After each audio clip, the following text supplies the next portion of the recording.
Il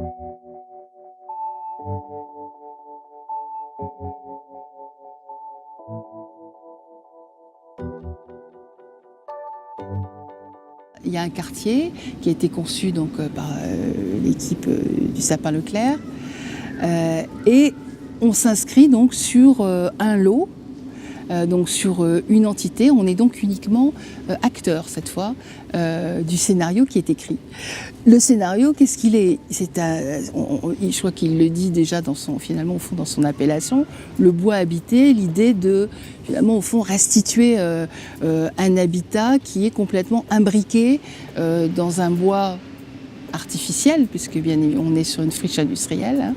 Donc, mais donc un endroit, un lieu extrêmement planté, et où finalement quelque part on revisite un peu l'habitat individuel.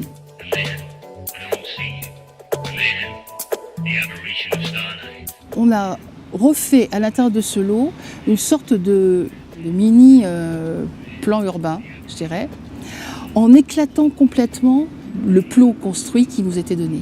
Donc il est complètement fragmenté, il est complètement imbriqué, là pour le coup. On a prolongé les espaces paysagers, les espaces plantés qui se trouvent de part et d'autre de ce bloc, et on les a fait, finalement, on a fait rentrer ce bois et ces plantations à l'intérieur même des blocs fragmentés. Ça nous donne une série de quatre petits plots, chacun contenant, l'un est un peu plus dense et contient 8-9 logements, et les autres fonctionnent plutôt comme au fond des maisons individuelles groupées.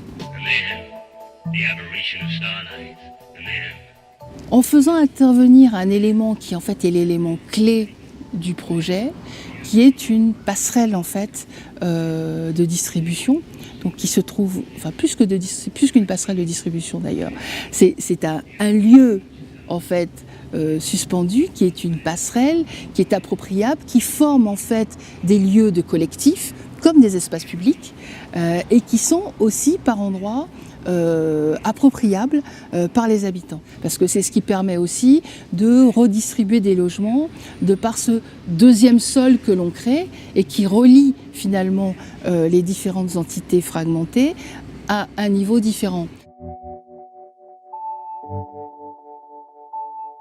Pour moi, je pense que le logement et les espaces justement collectifs du logement doivent être suffisamment généreux, agréables pour permettre qu'on ait envie, au fond, d'amorcer la discussion avec ses voisins et plus de se rencontrer et pas seulement. Et ça me semble important. Je pense que ce lien-là, ce lien social, ne peut pas exister dans des espaces communs de bâtiments qui sont réduits à une entrée minimale et un palier qui distribue 2 logements. La volumétrie extérieure et intérieure des logements est pour nous un point important. Donc on a des duplex, on a aussi bien sûr des logements de plein pied mais qui sont très hauts sous plafond. Voilà, ça nous permet d'explorer aussi des particularités comme celle-ci. Donc on est sur un système constructif béton, tout bête. Isolation par l'extérieur à l'époque, ça se faisait pas trop. Donc on est sur un bâtiment qui quelque part est un peu BBC avant l'heure, je dirais. Et en fait un bardage en bois extérieur.